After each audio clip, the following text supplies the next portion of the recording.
Então, bom dia. Hoje vai ser a última sessão de teóricos e vou falar sobre docking, primeiro de docking entre proteínas e depois docking de proteína ligada. Esta primeira parte será um pouco mais extensa, depois fazemos um intervalo e o resto será mais leve. Mas a ideia aqui será dar-vos uma noção do que é o docking de proteínas, exemplos de vários algoritmos. Portanto, aqui não vamos detalhar nenhum algoritmo como fizemos, por exemplo, com o alinhamento de sequências, porque não há propriamente um algoritmo específico que domine o docking de proteínas. Mas vamos ver vários exemplos para vocês terem uma noção das diferentes abordagens, do que é que assumem, como é que funciona.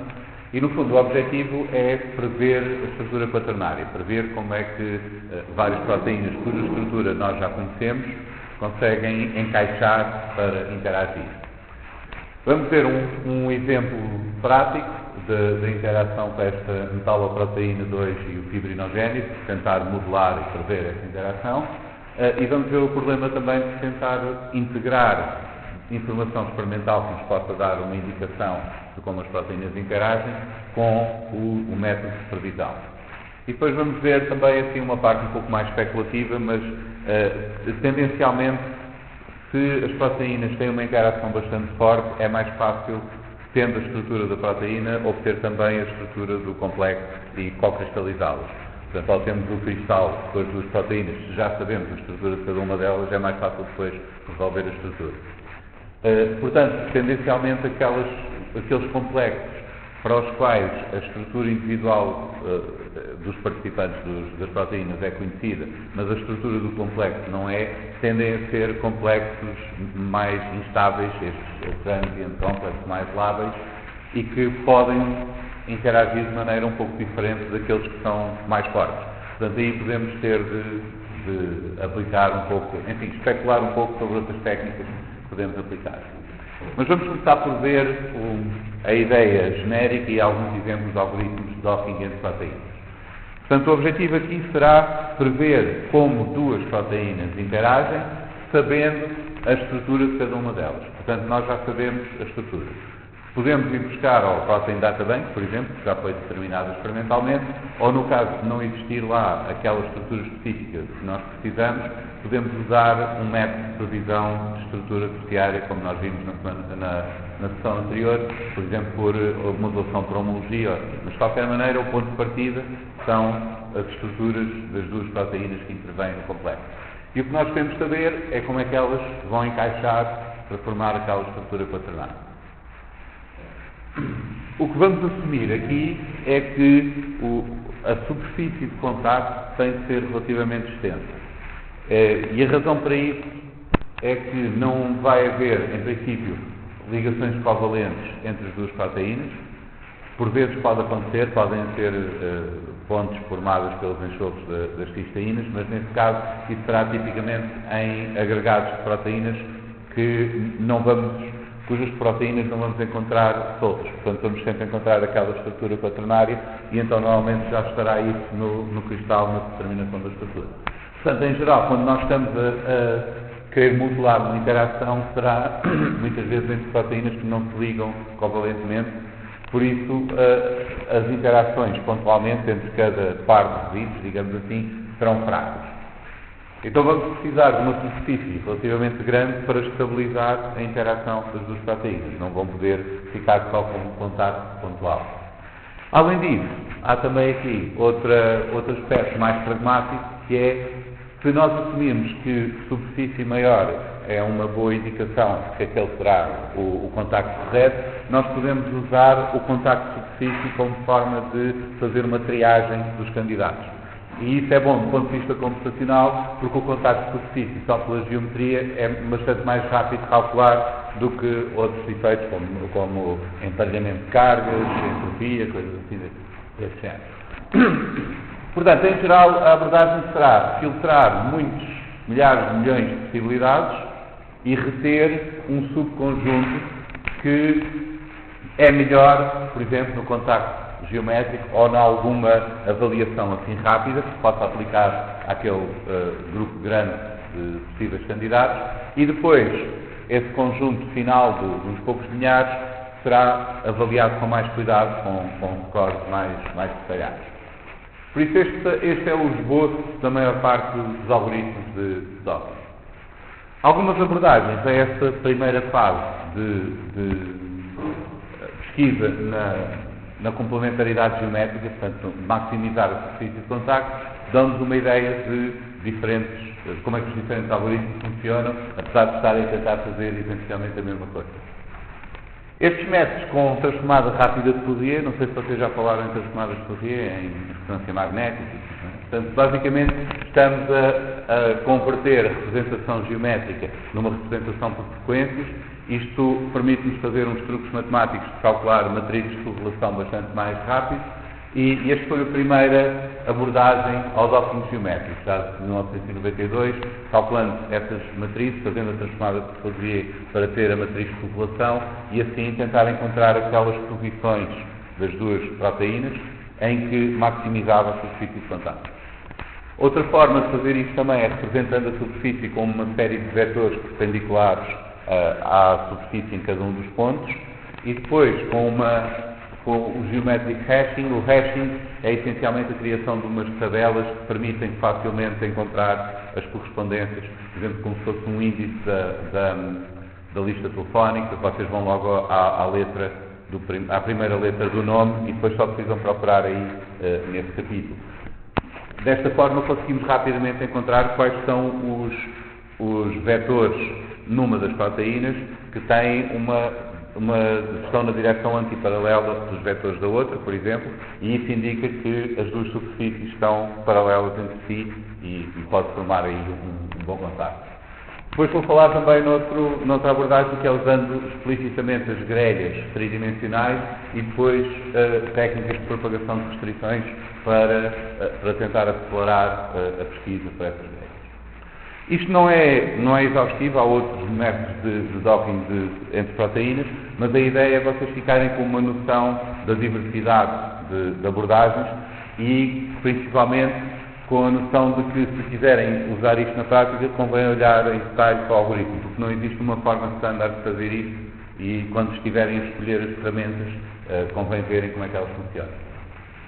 Então vamos começar por este mais antigo, 1992. A ideia aqui é definir uma grelha numérica, uma matriz numérica tridimensional que representa cada uma das proteínas, e esta terá um valor de zero fora da proteína, um valor positivo naquelas células da matriz que correspondem à superfície, portanto uma casca com um valor positivo, e depois na parte de dentro uma das proteínas vai ter um valor negativo e a outra vai ter um valor positivo.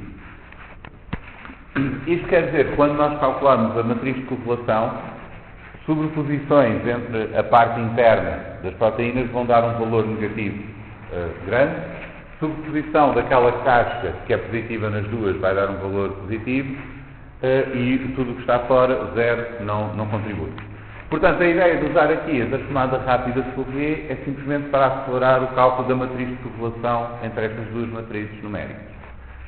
E depois de obter essa matriz de correlação, nós temos uma matriz que indica em cada posição um valor proporcional à superfície de contacto entre as duas proteínas quando elas são deslocadas para essa posição relativa. Portanto, vamos obter uma coisa assim deste género. Nós temos a representação de cada uma das proteínas numa matriz. Quando calculamos a matriz de correlação, estes picos indicam posições onde há muito contacto, por exemplo aqui, muito contacto entre a superfície. Então a coordenada, a posição relativa entre as duas, correspondente àquela célula, vai-nos dizer que, se as pusermos naquela posição relativa, temos um grande contacto entre a superfície. Portanto, com esta matriz de correlação, nós conseguimos descobrir quais são as posições em que vamos pôr as duas proteínas, uma em relação à outra, para maximizar o contacto. Agora vamos fazer isso para cada orientação de uma delas, tipicamente será a mais pequena, chamada probe. Portanto, temos o target, o alvo, podemos conceptualmente pensar que está fixo, e o probe é a que roda e que vai andando ali à volta. Portanto, para cada orientação vamos calcular uma matriz desta de correlação e depois vamos guardando as melhores orientações e translações que resultam em melhor contacto entre a superfície. Desse conjunto final, depois podemos olhar com mais atenção à pontuação conforme as cargas, os tipos de aminoácidos, a energia de solvatação e assim por diante.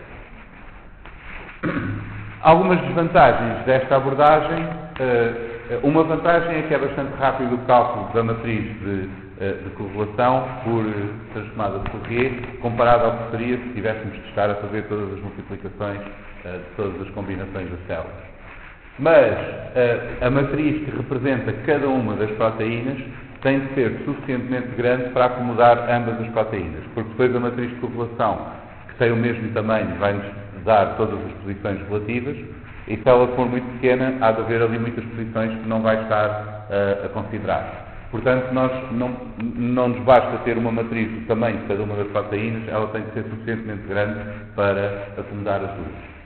Além disso, a transformada de Fourier transforma aquela representação espacial que nós temos numa representação dos coeficientes das frequências das ondas que teríamos que combinar para obter a mesma forma, mas isto quer dizer que saímos de uma representação espacial e é muito difícil depois aplicar informação, usar a informação geométrica sobre possíveis contactos e assim por diante para restringir esse espaço. Nós não podemos estar à procura só de um subconjunto de posições, porque temos que calcular toda a matriz de correlação. Uma outra abordagem que não usa estas matrizes consiste em definir a superfície da proteína em certos pontos, ou espaçados homogeneamente, ou, melhor ainda, encontrando pontos críticos onde a superfície muda mais, mas vamos definir nesses pontos vetores perpendiculares à superfície e apontados para fora. E vamos fazer isto para cada uma das proteínas. Podemos imaginar dois ouriços cheios de vetores lá espetados. Agora, criamos uma tabela para cada uma destas, de forma que seja fácil de encontrar os vetores que estão naquela posição relativa e naquela orientação, e vamos comparar rapidamente zonas da superfície, procurando conjuntos de vetores espacialmente próximos que estejam antiparalelos. Portanto, quando nós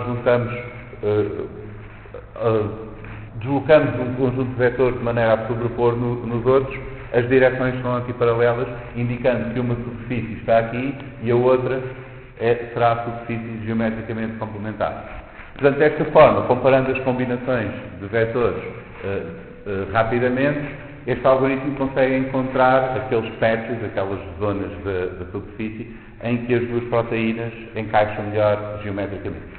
Portanto, a ideia será a mesma aqui, nós temos muitos milhões de possibilidades, mas vamos guardar aquelas que têm o melhor superfície de contacto e depois essas podem ser examinadas com mais cuidado.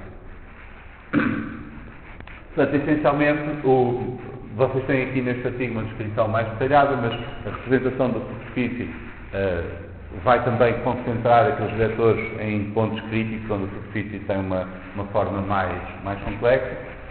Podemos restringir a pesquisa a locais mais prováveis, portanto, ao contrário do algoritmo com a transformada rápida de Fourier, aqui nós estamos a trabalhar mesmo no espaço tridimensional da proteína. Não estamos a trabalhar num espaço de frequências, que é uma representação matemática da matriz original, mas como estamos a trabalhar mesmo no espaço tridimensional onde temos a estrutura da proteína, nós podemos dizer que queremos olhar só para aquela zona, por exemplo, próximo de um centro ativo, próximo de um ligando qualquer que pensamos que é importante para a interação, ou algo desse género. Depois, detecta aquela complementaridade geométrica, encaixando os conjuntos de vetores que definem zonas da superfície, e os melhores candidatos, os melhores modelos de acordo com essa complementaridade geométrica, são depois avaliados com um score mais geral, que tem em conta as distribuições de cargas, os tipos de aminoácidos, a energia de solvatação e assim por diante. Outra abordagem, também baseada em grelhas, mas que mantém a representação na geometria tridimensional das proteínas, que é o Bigger, vai criar umas grelhas binárias, uma para a superfície e uma para a zona central de cada uma das proteínas. Isto dá uma ideia mesmo do tamanho da grelha. Cada célula da grelha tem um angstrom de tamanho. E depois, estas grelhas não precisam de ser maiores do que a proteína, podem ser só do tamanho da proteína. Depois, o que vamos fazer é, com esta representação, isto aqui são apenas fatias da grelha, mas a grelha ocupa a proteína toda. Com esta representação, vamos procurar, por translação, geramos a grelha para aquela proteína que conceptualmente está fixa, o target, que tipicamente é a maior. Geramos a grelha para uma orientação do probe, daquela que move, e depois vamos fazer a translação do probe em relação ao target para percorrer todas as possíveis posições de uma em relação à outra. E depois vamos fazer isso para cada orientação do probe. E o que estamos à procura são zonas de sobreposição daquelas camadas de superfície. Portanto, se nós cortarmos assim as duas, temos aqui as duas proteínas a encaixar. Vamos contar como positivo a sobreposição entre as camadas de superfície. Já agora a grelha é definida de maneira a que a superfície saia um pouco do tamanho dos átomos, precisamente porque quando encostamos as duas há uma sobreposição nas células e elas assim ficam à distância certa. Quando há sobreposição entre a superfície e a parte central da outra, estes amarelos aqui, não sei se se vê muito bem ao longe, mas estes simplesmente ignoramos, portanto permitimos uma certa flexibilidade, mas se houver sobreposição entre as zonas centrais, os cinzentos, isso não é permitido.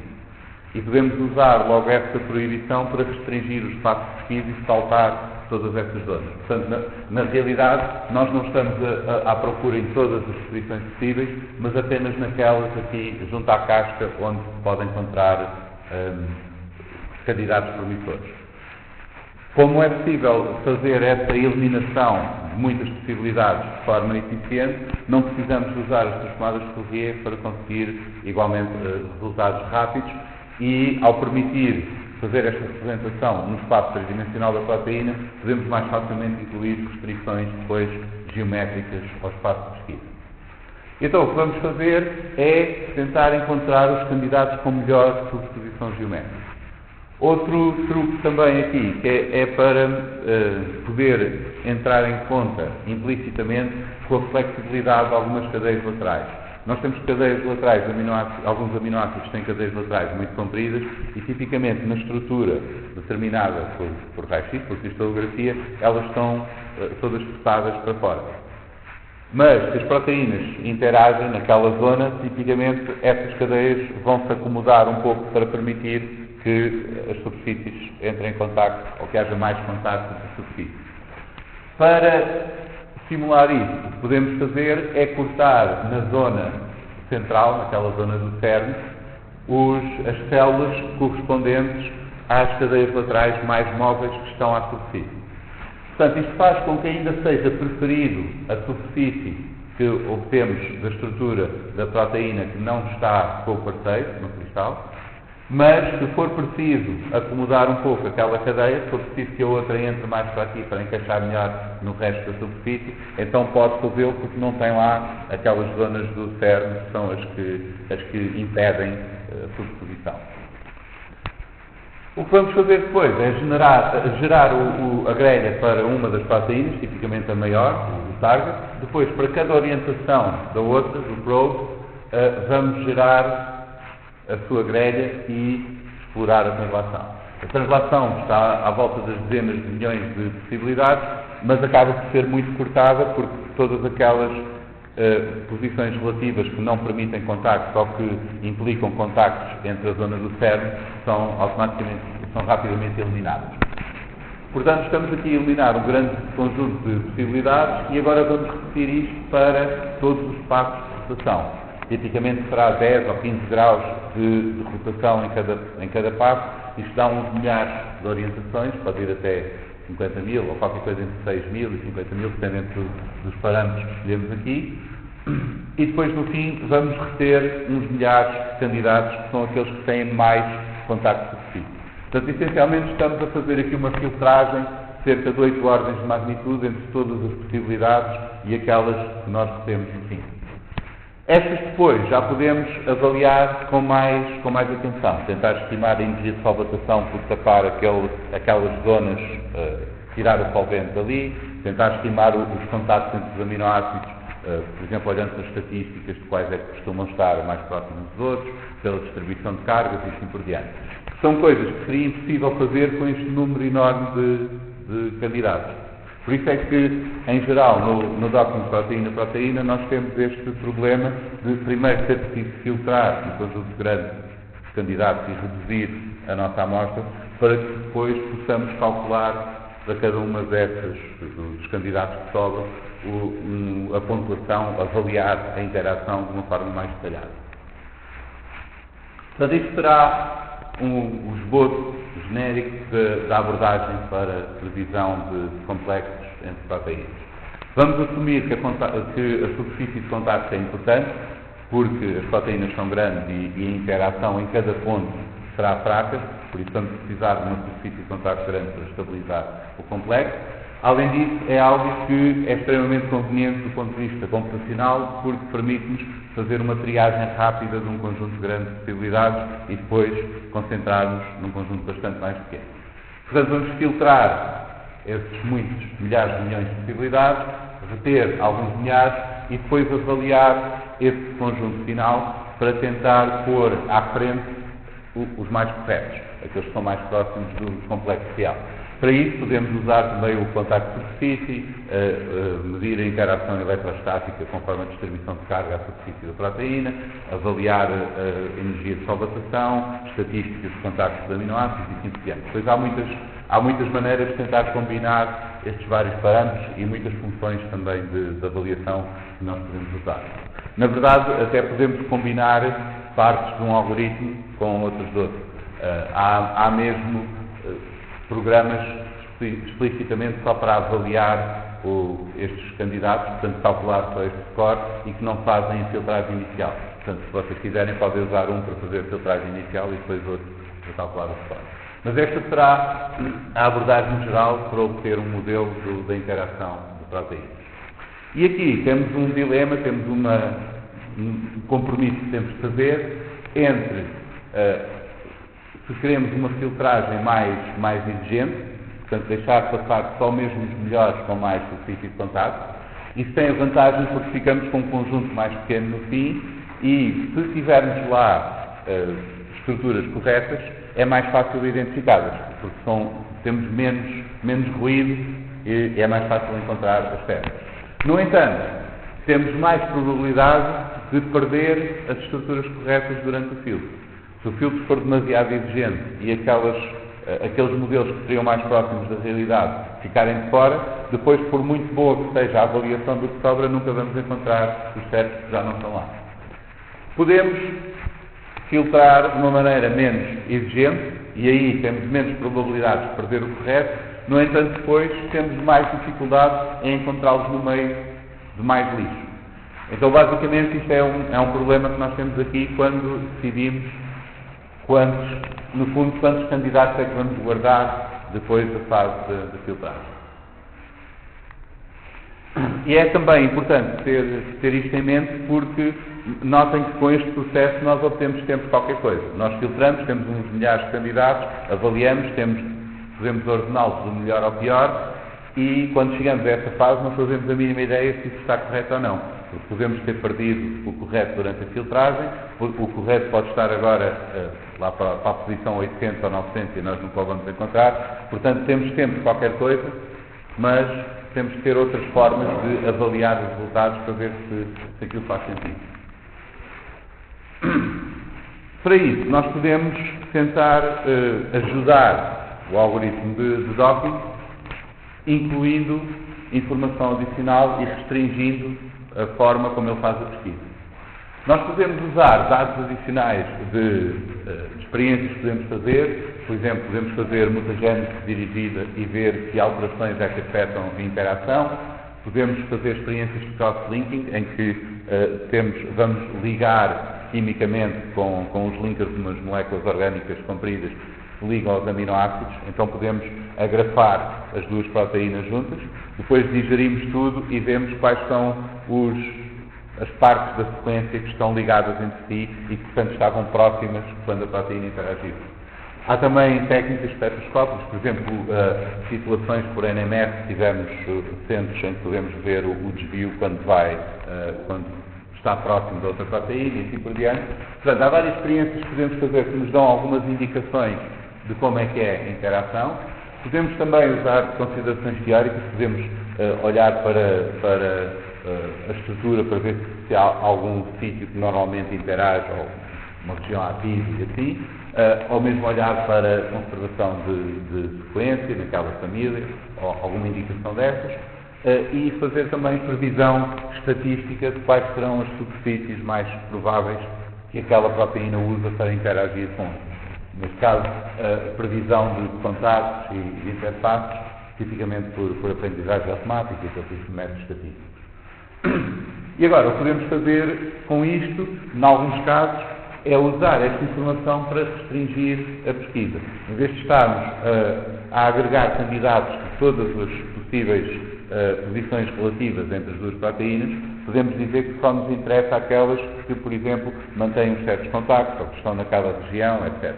Isto reduz bastante o espaço de pesquisa e se as nossas premissas estiverem corretas, se for mesmo ali que a proteína interage, então reduz-nos bastante o ruído que temos, a quantidade de modelos errados que temos de descartar.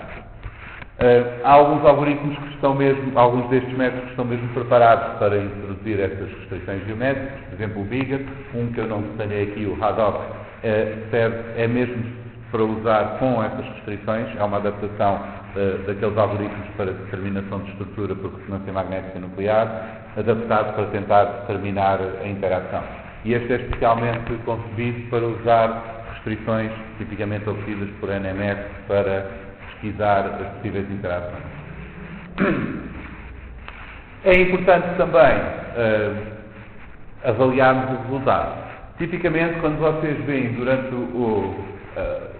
na avaliação dos algoritmos, para mostrar se são bons ou se são maus, o algoritmo é testado com uma base de dados de complexos, cuja estrutura é conhecida e para os quais também é conhecida a estrutura das proteínas individualmente.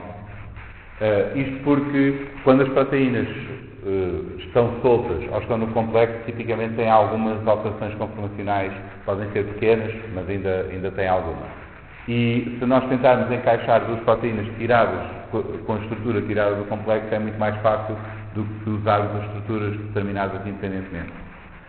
Mas isto é algo que se pode fazer durante o desenvolvimento do programa, pegar nas estruturas de proteínas, tentar criar o complexo e depois ir ver ao PDB se aquilo está certo ou não, mas não conseguimos fazer em aplicações reais, porque tipicamente vamos usar isto quando não sabemos a estrutura do complexo. Se ele já estiver no PDB, não precisamos fazer docking. Portanto, na prática vamos ter de confrontar aquele modelo com dados que nós possamos ter que indiquem como é que é a interação entre as proteínas. E aqui temos uma decisão importante a tomar. A informação experimental que nós temos pode ser usada para restringir a pesquisa durante a criação do modelo, portanto, durante o docking. Mas, se usarmos toda a informação para isso, depois não temos nada independente para avaliar o resultado, para ver se está de acordo com os dados que temos. Por isso, quanto mais informação nós usarmos no docking, em princípio mais fiável será o resultado, porque mais estamos a restringir às zonas que interessam. Mas se usarmos toda, depois não temos maneira de avaliar se o resultado que nos deu está correto ou não. Assim, em geral, é melhor guardar alguns dados relevantes e independentes fora para ter uma forma de avaliar o que é que aconteceu.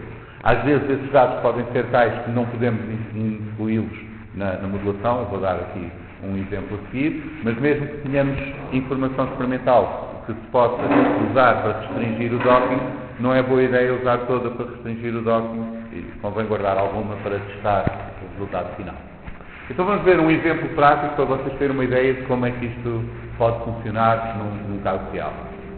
Nós temos este fibrinogénio, uma proteína que participa na coagulação do sangue, e esta gelatinase A, esta protease, MMP2, é uma proteína com zinco que quebra o fibrinogénico, que parte as ligações peptídicas e degrada aquela proteína. E agora vamos ver um exemplo de como é que podemos tentar modelar a interação entre estas duas proteínas, combinando a simulação de doping de proteína com os dados experimentados. Esta MMP2, a protease, está no PDB na forma de proenzima. Tem aqui esta parte que está aqui representada a vermelho, que está a tapar o centro catalítico, portanto ela está inativa nesta forma, e quando é ativada, isto é cortado e a proteína torna-se ativa. Nós não temos a estrutura da proteína ativa, pelo menos não tínhamos nessa altura, mas podemos gerar a estrutura da proteína ativa porque sabemos qual é o domínio que sai quando ela é ativada, portanto podemos editar o ficheiro PDB e tirar aquele domínio. Isto é um pouco arriscado, porque pode ser que haja outras alterações conformacionais, mas estamos a assumir que ela fica mais ou menos na mesma, simplesmente sem aquele domínio. Além disso, ela tem outros dois domínios. Tem o domínio catalítico, tem os zincos ali que ajudam a cortar a cadeia peptídica, e depois tem este domínio parecido com uma hemopectina que se sabe que agarra ao colagênio. Não sabemos o que é que acontece com o fibrinogénio, que é parecido com o colagênio, mas sabíamos que este tem afinidade pelo colagênio.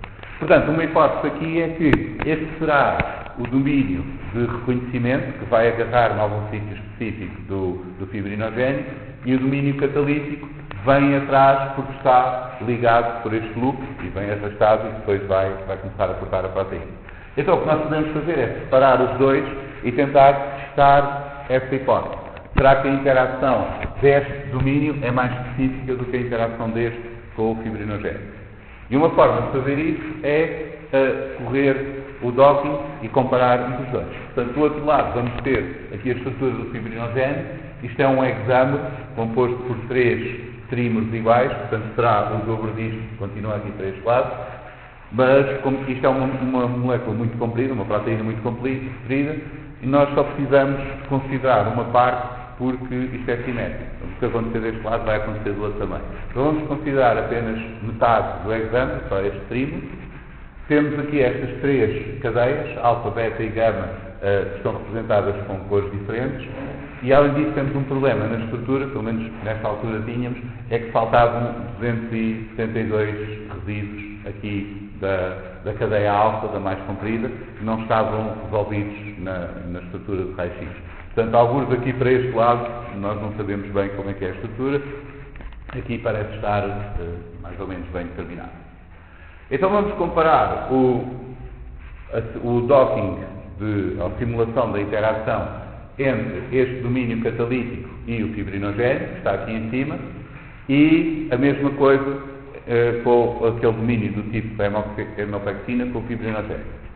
Estas imagens representam o fibrinogénio e uma bola colorida no centro geométrico da outra proteína que está a ser ali encaixada. E para um conjunto de 1000 modelos diferentes, 1000 candidatos que eles tiverem.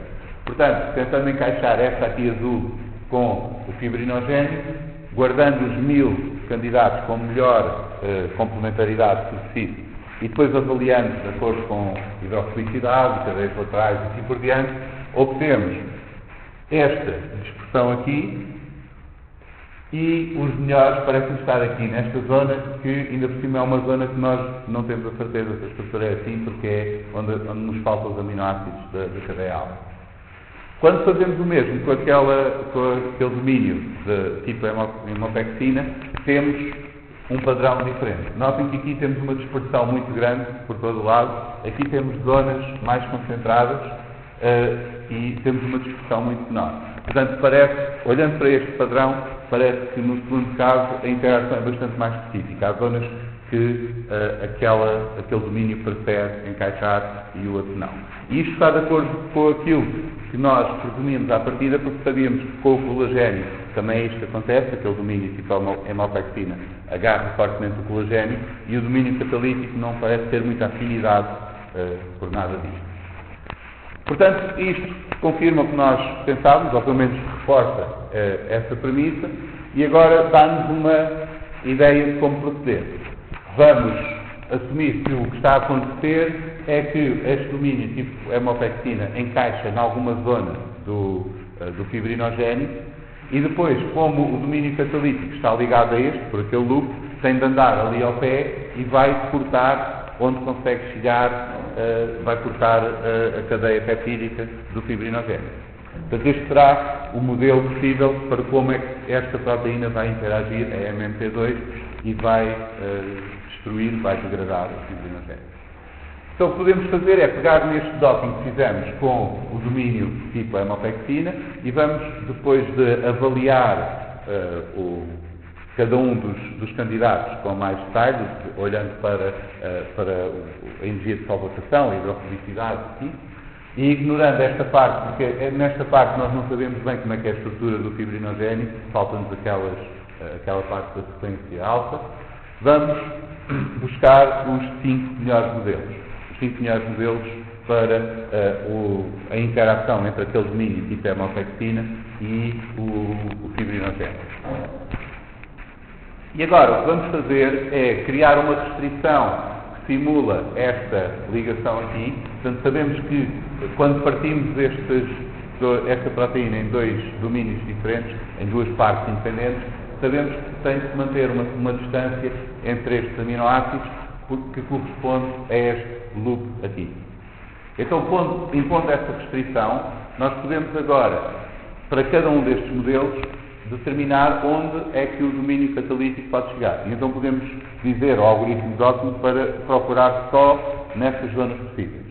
E além disso, podemos olhar para o que é que acontece quando um dos vincos, pelo menos um dos vincos do domínio catalítico, está a menos de 5 angstrom da cadeia principal do fibrinogénico. Porque isto é o que nós assumimos que tem de acontecer para poder cortar a cadeia, para poder destruir a ligação peptídica. Se nós não impusermos aquela restrição, fizermos simplesmente o doping do domínio catalítico e impusermos esta de filtrar para aqueles que estão próximos da cadeia peptídica, obtemos aqui alguns pontos dispersos. Se impusermos a restrição de ele ficar próximo do domínio tipo hemopectina, temos aqui mesmo uns grupos bastante concentrados. Portanto, quando impomos esta restrição, é fácil de identificar aqui umas zonas mais vulneráveis, digamos assim, assumindo que isto está correto, onde haverá cortes. Também conseguimos encontrar aproximadamente ali. Por exemplo, aqui temos um conjunto forte nesta zona entre o resíduo 364 e 391 da cadeia beta, e encontramos também ali um por acaso. Mas este é difícil de ver pelo que não tem restrição, porque se o domínio catalítico não tem afinidade por nenhuma zona específica do fibrinogénio, ele está simplesmente ali a bater em qualquer sítio. Aqui nós conseguimos ver onde é que se concentra a combinação de zonas expostas do fibrinogénio que estão sujeitas àquele ataque catalítico com a eventualidade do domínio da hemopectina preferir mesmo esta zona e então arrastar o domínio catalítico e obrigá-lo a cortar naquela parte. Com isto, nós conseguimos ver aproximadamente as zonas onde é mais provável o corte. Temos aqui uma região relativamente grande na cadeia alfa, que pode ser cortada em muitos sítios. Na cadeia beta temos aqui, basicamente, estes 2 pontos. E a gama tem muito pouca referência. Temos aqui neste sítio apenas, que nem sequer aparece quando não impomos as restrições, e que só temos alguns modelos que podem indicar aqui. Portanto, isto dá-nos a ideia de que a cadeia alfa está muito suscetível, muito aberta a começar a ser degradada, a beta um pouco menos, aqui só em alguns pontos, e a gama, em princípio, será a mais resistente. E agora, nós podemos confrontar isto com a informação experimental que temos da digestão do fibrinogénio com a MMP2. Este aqui, o 0, é sem digestão, portanto temos aqui não sei se vocês já fizeram géis de eletroforese. Basicamente o que nós pomos aqui as proteínas e estamos a obrigá-las a arrastar pelo gel com um campo elétrico, e como elas têm diferentes tamanhos, a alfa é a maior, vai ficar aqui para trás, como esta banda, a beta é intermédia, fica aqui, e a gama migra mais, porque é mais pequena. Portanto, sem digestão, nós vemos as 3 bandas aqui, e depois isto é ao fim de 2 horas, 5, 20, 24, etc. de digestão com o MMP2. E podemos ver é que a primeira que desaparece logo rapidamente é a cadeia alfa. Essa rapidamente é digerida. A cadeia beta é um pouco mais resistente e a gama parece muito difícil de atacar. Começa a aparecer aqui, eventualmente ao fim de 50 horas, ao fim de digestão, começa a aparecer aqui algumas bandas, mas não sabemos se é ainda da gama ou não, mas podemos ver de qualquer maneira que a cadeia gama é bastante lenta a degradar. Outra coisa que vemos é que nós vemos surgir estas bandas aqui conforme a cadeia beta vai desaparecendo. Mas nós não vemos o equivalente na cadeia alfa. A cadeia alfa desaparece e parece desfazer muito mais. Portanto, se elas desfizerem vários fragmentos, fica aqui toda esborratada pelo gel e nós não a vemos. Enquanto que a beta parece estar a ser cortada num sítio e a partir sensivelmente a meio, ou talvez a 1/3, 2/3, qualquer coisa assim. Mas parece ter um corte bastante mais específico. E quando nós comparamos isto com os resultados do docking, estas imagens diferentes estão de acordo aqui. Aqui temos 2 pontos específicos no 364 e 391 da cadeia beta, mas na cadeia alfa temos uma gama bastante grande de pontos possíveis de corte. Isto não só sugere que a cadeia alfa vai ser degradada mais rapidamente, porque tem mais zonas de corte, como também tem uma degradação diferente. Não é só cortada num sítio, mas é mesmo desfeita em vários sítios diferentes e com uma mistura de vários fragmentos. Depois, a cadeia gama não parece ter praticamente sítio nenhum onde o domínio catalítico possa chegar.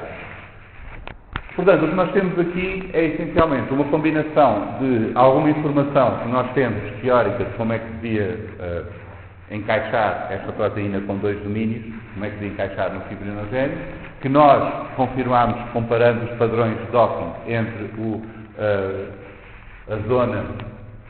o domínio catalítico separado daquele domínio tipo hemopexina e o domínio tipo hemopexina separado do domínio catalítico. Vemos que este parece ser mais específico para ir a alguns sítios. Depois, usando a restrição, selecionando os melhores modelos destes, assumindo que esse domínio tipo hemopexina é que vai agarrar-se, ancorar ao fibrinogénio e puxar o domínio catalítico, nós obtemos aqui um padrão diferente nas possibilidades de corte para cada uma das cadeias e que parece estar de acordo com o que nós observamos depois experimentalmente quando digerimos uma proteína ou outra. Claro que há aqui coisas que nós podemos questionar, por exemplo, este modelo conceptual em que este vai sendo desfeito, este é cortado num sítio e este é mais resistente, está a assumir que a estrutura se mantém durante a digestão.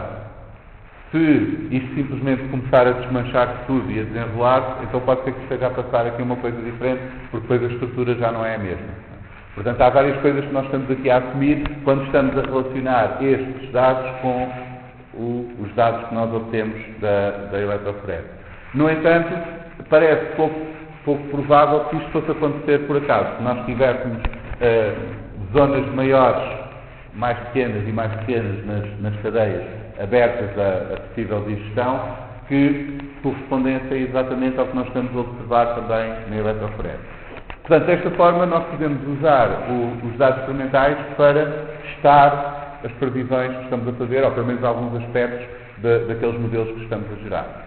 Outra coisa importante aqui é que nós não obtemos um modelo específico de como é que aquela protease está a interagir com o fibrinogénio. O que também não seria realístico esperar, porque um modelo só, uma só sítio onde ele encaixa, não poderia explicar este padrão em que está a cortar as cadeias diferentes. Portanto, deve haver várias formas diferentes de interação entre a protease e o fibrinogénio. Mas nós temos aqui uma ideia de como é que serão essas formas diferentes. Portanto, resumindo aqui esta abordagem, nós partimos dessa primeira hipótese e fomos ver se na modelação, no docking, o que obtínhamos confirmava essa hipótese de que o domínio tipo hemopexina tem uma interação mais específica e forte do que o domínio catalítico. Depois, Com isso, como essa hipótese estava também de acordo com os resultados que obtínhamos no docking, fomos partir do princípio que era isso que estava a acontecer e fazer o docking em duas fases. Primeiro, aquele domínio tipo hemopectina, que servia de âncora, e depois usá-lo como restrição para o domínio catalítico para ver onde é que ele consegue depois cortar se estiver agarrado àquela âncora. Para isso, fomos assumir que aqueles átomos de zinco do centro ativo do domínio catalítico tinham de chegar próximo da cadeia principal para poder cortar, e isso foi outra restrição que nós pudemos usar para filtrar quais seriam os modelos possíveis em que isso acontece. E depois, o que podemos inferir desse padrão de modelos, de interações, podemos aplicar aos dados que temos, neste caso da eletroforese de gestão, podemos confrontar com esses dados para testar os resultados. Agora, há outra coisa que nós podemos fazer aqui. Neste caso, nós estamos a prever que o zinco tem de estar em contacto com a cadeia principal da proteína. Estamos a prever também que primeiro a hemopectina encaixa e depois puxa o domínio catalítico, e então tudo isto nos dá restrições entre partes, entre uma proteína que estamos a tentar encaixar e o resto da estrutura que já lá está. Mas nós podemos generalizar isto e podemos tentar encontrar formas de prever contactos entre aminoácidos, olhando, por exemplo, para estruturas conhecidas, e depois usar isto como restrição nos casos em que não temos dados experimentais. Portanto, essa será a ideia aqui de previsão de contactos, que no fundo é tentar encontrar aquelas restrições, mas na ausência de dados concretos que nos digam que nos fundamentem essas restrições. No caso experimental, nós podemos ter, por exemplo, experiências por mutagénese dirigida, por cross-linking ou assim, que nos indicam partes da proteína que estejam próximas. Se não tivermos isso, podemos olhar, por exemplo, para a conservação, que nós tivermos uma proteína, vamos buscar a família de homólogos e tivermos zonas que são conservadas à superfície, isso pode-nos sugerir que aquelas partes são importantes para a interação. Principalmente porque a função e a estrutura podem exigir conservação na sequência. Outra coisa que podemos ver é a coevolução. Nós temos duas proteínas que interagem e há aminoácidos que têm de ficar juntos. Uma mutação numa das proteínas, num desses aminoácidos, vai criar uma pressão seletiva para favorecer uma mutação compensatória na outra proteína. E esta é um dado que nos pode dar bastante informação acerca dos contactos entre os aminoácidos. E depois podemos ver também a própria propensão para certos aminoácidos estarem em contacto uns com os outros. Vamos considerar a estrutura para ver quais são os aminoácidos que estão à superfície, podemos considerar os seus vizinhos e agora vamos tentar prever quais são aqueles aminoácidos que tendo em conta a sua vizinhança, a conservação, a coevolução e assim por diante, que é mais provável estar em contacto com um aminoácido específico da outra proteína. Se fizermos isto para todas as possibilidades, todos os que estão à superfície, podemos ter ali algumas indicações, alguns agravos, digamos assim, que podemos usar para restringir o dado. Isto é o resultado de uma experiência para tentar fazer isso. Esquematicamente aqui temos um alinhamento múltiplo de sequências de cada uma das proteínas, uma a verde, outra a azul, e que foi filtrado e ordenado por organismo. Portanto, eu sei que num organismo esta interage com aquela, e é esta interação que eu estou a tentar modelar. Agora pego em todos os homólogos desta e todos os homólogos da outra e vou ordenar por organismo também. Portanto, nesta linha tenho outro organismo, mas é o mesmo, nesta tenho outro e assim por diante. Se eu assumir que elas estão também a interagir em todos os outros organismos onde existem estes homólogos, eu posso tentar encontrar mutações compensatórias pela correlação de diferenças na sequência, olhando para o alinhamento múltiplo. Vamos supor que cada vez que eu tenho um aminoácido deste tipo aqui, que representei com um círculo, eu tenho um triângulo deste lado. E quando tenho um círculo deste lado, tenho um triângulo deste. Apesar disto não estar conservado, porque há aqui variação neste resíduo, se olharmos entre um e outro, há uma correlação forte entre os dois. Sempre que há um aminoácido de um tipo num lado, está o outro do outro e vice-versa. Claro que isto normalmente não acontece assim de uma forma tão simples, mas a ideia aqui é que se as duas proteínas estão a interagir e se aquele sítio é muito importante para estabilizar a interação, uma mutação numa delas vai criar uma mutação coletiva para a outra ter uma mutação complementar que restaura a estabilidade da interface. Então, quando nós olhamos para o que sobra, para o que fica hoje em dia como produto da seleção, podemos encontrar estas correlações. E isto aqui foi, nós fizemos a experiência usando esta base de dados de complexos conhecidos, em que conhecemos a estrutura do complexo e as estruturas determinadas independentemente dos dois parceiros. Portanto, temos aqui, selecionámos 75 para fazer a parte de treino, no fundo extrair estas regularidades estatísticas, e 28 para depois testar o que é que acontece quando tentamos prever os contactos e usar isto no docking. E a ideia aqui é tentar prever os contactos entre todos os resíduos de superfície das duas proteínas, usando este tipo de informação, ou pelos alinhamentos múltiplos de sequências homólogas, pela conservação, mutações compensatórias, a vizinhança de cada aminoácido e assim por diante. E para cada par de proteínas nós conseguimos avaliar, no fundo, a probabilidade, ou estimar quão provável é que aqueles dois aminoácidos estejam em contacto e guardar os 100 contactos melhores. Depois fazemos 100 simulações de docking, 100 modulações no fundo, correr o programa de docking 100 vezes, obrigando aqueles contactos, impondo aquela restrição. Apesar disto exigir 100 dockings para cada par de proteínas em vez de só acaba por ser mais rápido porque esta restrição é muito forte. Nós dizemos que este aminoácido tem de estar próximo deste, agora as proteínas praticamente não podem mover, só podem rodar ali à volta e abanar um bocadinho. Portanto, o espaço de pesquisa fica mesmo muito mais pequeno e fazer estas 100 simulações é mais rápido do que fazer uma sem restrições.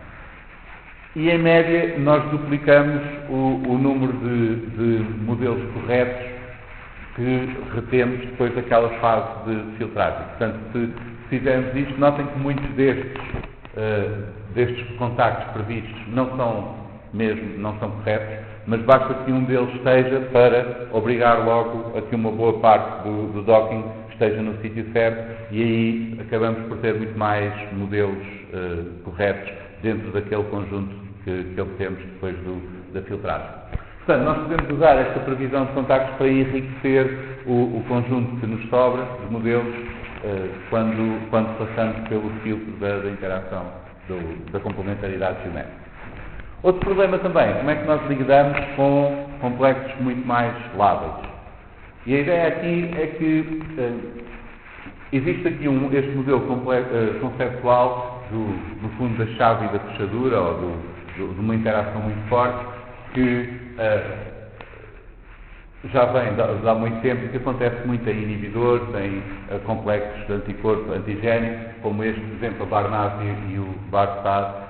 Barstar é uma proteína que inibe a Barnase e é uma interação muito forte e é, digamos, aqueles clássicos do docking inicial.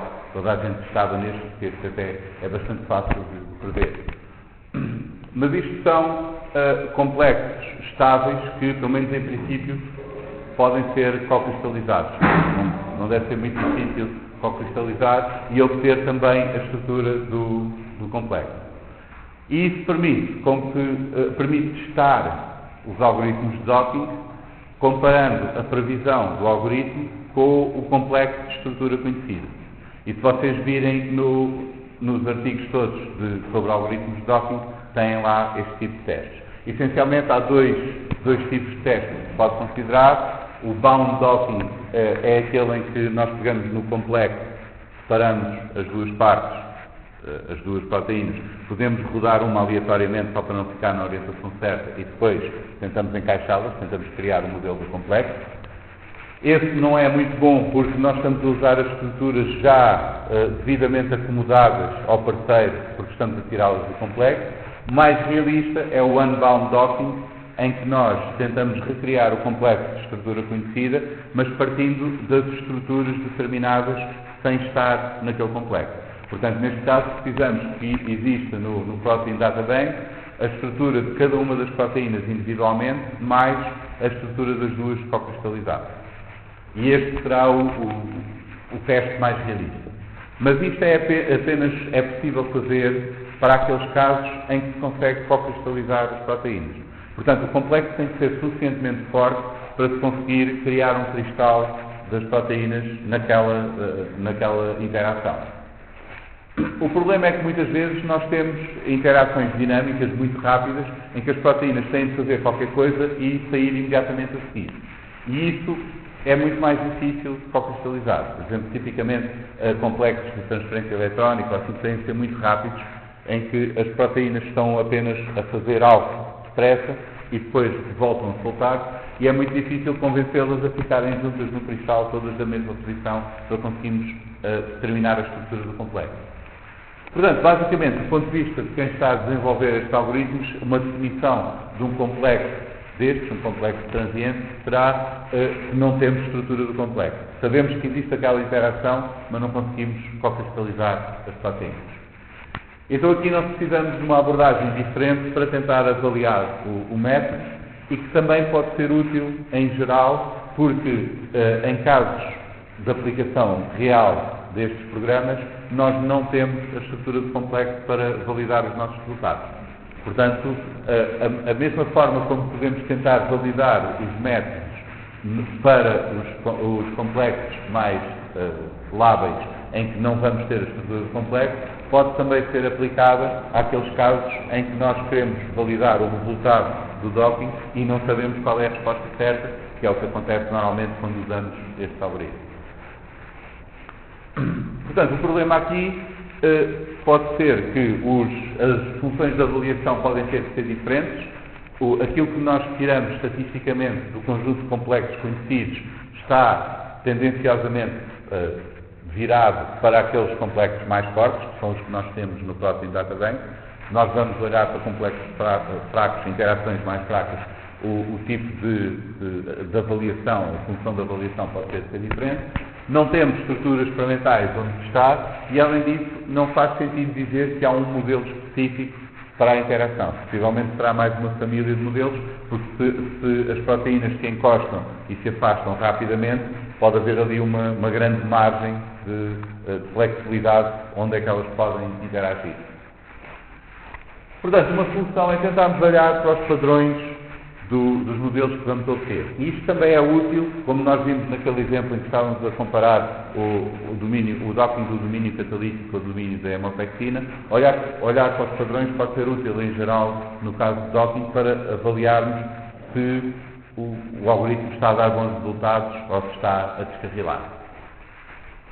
A ideia aqui é que se nós temos duas proteínas que rapidamente encontram o sítio certo, a posição certa para interagir e que depois facilmente se dissociam, que é o que é necessário principalmente em reações rápidas, elas têm de se encontrar e de se afastar rapidamente, então deve haver um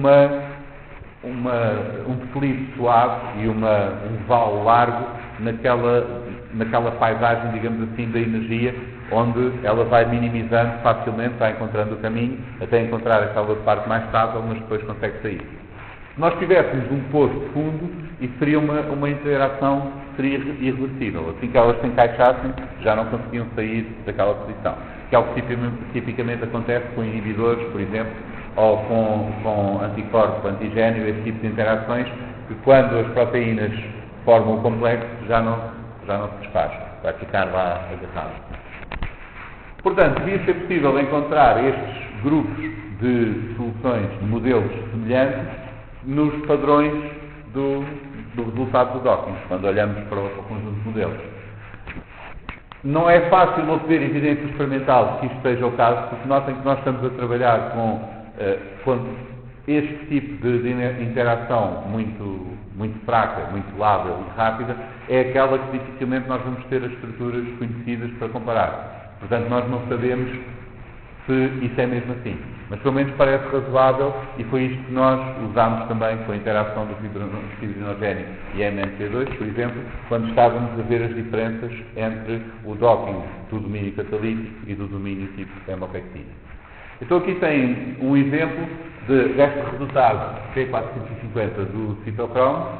Aqui o resultado do docking com uma histona. A histona é uma proteína que liga ao DNA e não tem nada a ver com esse resultado. Portanto, em princípio, nem sequer interagem os dois no organismo, ou então com uma ferredoxina, que é um parceiro, pelo menos in vitro, de transferência eletrónica daquela substância. E aqui o que podemos ver é que o docking com a histona dá-nos um padrão ligeiramente mais disperso do que temos com o docking com a ferredoxina, que tem aqueles aglomerados mais concentrados e não está assim tão espalhado à volta. Portanto, isto é o tipo de testes que podemos fazer se o padrão que temos aqui é informativo. E aparentemente, quando nós fazemos docking com coisas que não têm nada a ver, mas neste caso a histona foi escolhida porque tem aproximadamente o tamanho da ferredoxina, também são as duas pequeninas. A única diferença é que a histona não é um parceiro fisiológico ou sequer in vitro deste citocromo. E o que nós podemos fazer agora é tentar quantificar estes padrões. Se nós tivermos um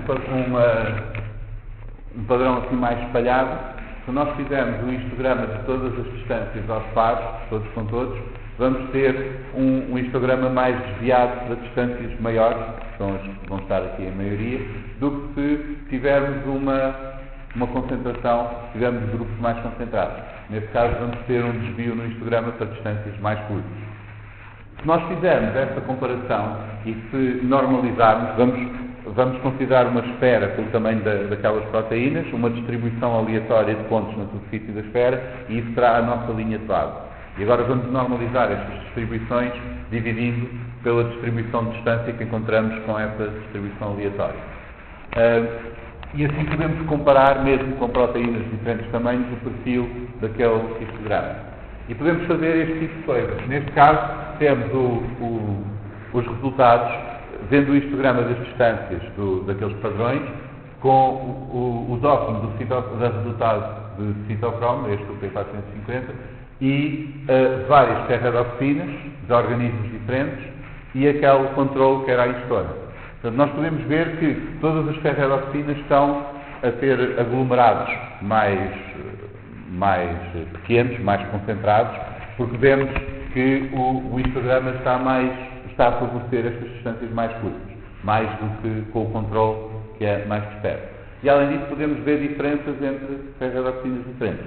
Portanto, desta maneira podemos tentar encontrar alguns modelos que sejam mais favoráveis a fazer o docking e que nos deem uma interação mais específica. Podemos também ver, otimizar os parâmetros. Neste caso temos dois resultados diferentes. Este é o tal das ferredoxinas com o citocromo. Temos aqui o controle que era a histona, que está abaixo das ferredoxinas. Aqui temos outro exemplo em que o controle ficou muito acima do resto. Portanto, aqui podemos ver que os parâmetros que nós estamos a usar, neste caso era usar o docking hard, que é não eliminar a zona central daquelas cadeias laterais que podem mover e manter a estrutura como se fosse perfeitamente rígida. E aqui temos basicamente um problema em que aquelas proteínas que nós estávamos à espera que interagissem com o nosso target estão a ter uma dispersão maior do que aquela que nós usamos como controle e que não estamos à espera que interaja. Portanto, isto provavelmente é uma indicação de que os parâmetros de docking estão mal e os resultados que estamos a ter não são fiáveis. Podemos também usar isto para selecionar as funções de avaliação diferentes. Nós podemos olhar para os contactos, as estatísticas de contactos entre cadeias laterais, interação eletrostática, solvatação e assim por diante, e podemos comparar o que é que acontece quando ordenamos ou quando selecionamos um subconjunto diferente com resultados diferentes.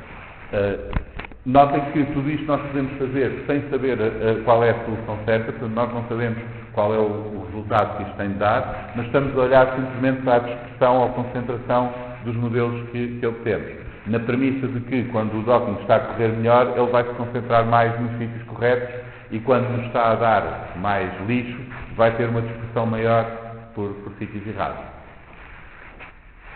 Na prática, quando vocês quiserem fazer docking, têm de ter em consideração que o docking automático não é muito fiável. Vocês podem ver aqui, há um programa já há vários anos, este Critical Assessment of Prediction of Interactions, ou CAPRI, que regularmente publica resultados de testes a vários algoritmos de docking, mas essencialmente, por vezes uns funcionam melhor, depois outras vezes são outros, e em geral uns conseguem acertar nos modelos, outros conseguem noutros, e não há propriamente assim um que possa dizer que funciona bem. Portanto, uma das razões pelas quais eu falei em vários algoritmos é que não existe propriamente um método de docking que domine e que resulte sempre, ou que resulte quase sempre.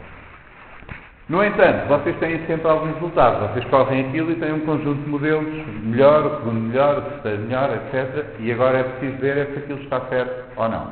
Portanto, esse é um problema importante e depois tem essencialmente duas decisões aqui, ou uma partição que podem fazer com os dados que têm. Quanto mais dados vocês conseguirem introduzir no processo de docking, mais fiável ele se torna. Mas, se vocês não ficam com alguma coisa para testar o resultado, depois é muito difícil dizer se tem um resultado que faça sentido ou não. Porque o que vocês lá puserem para restringir o resultado garante simplesmente que vai estar de acordo com os dados que vocês puseram e se não tem nada independente para testar, é arriscado. Alguns exemplos de servidores e de software que vocês podem usar, tem o ZDoc usa aquele método de transformada de Fourier, mas podem usar o servidor online. Tem o Hadoc, é principalmente para casos em que vocês têm muitas restrições, por exemplo, dados por NMR ou assim, aí ele funciona bastante bem. O Autodoc é mais para docking de proteína ligante, vou falar um pouco mais sobre ele a seguir, mas pode também ser adaptado a docking de proteína-proteína, especialmente se uma delas for pequena, aí é relativamente simples adaptar e é bastante popular, muita gente usa o Autodoc. Resumindo, lembrem-se das premissas básicas, em geral, da maior parte dos algoritmos de docking de proteína-proteína, é que temos uma grande superfície de contacto e, portanto, vamos procurar primeiro pela complementaridade geométrica e isso dá-nos algoritmos de previsão que funcionam em duas fases diferentes. Uma de filtragem, que nós vamos eliminar um conjunto muito grande de candidatos e reter apenas uma pequena porcentagem com base numa avaliação rápida, geralmente baseada na complementaridade geométrica, e depois é que fazemos uma análise mais cuidada desse subconjunto de alguns milhares de modelos de resto. O docking simplesmente automatizado, por lá as estruturas e esperar pelo resultado, não é muito fiável, mas podem melhorá-lo introduzindo dados que restringam a procura, mas lembrem-se que tem sempre que ter alguma forma de avaliar o resultado final, pelo menos para medir a confiança que possam ter no que obtiveram.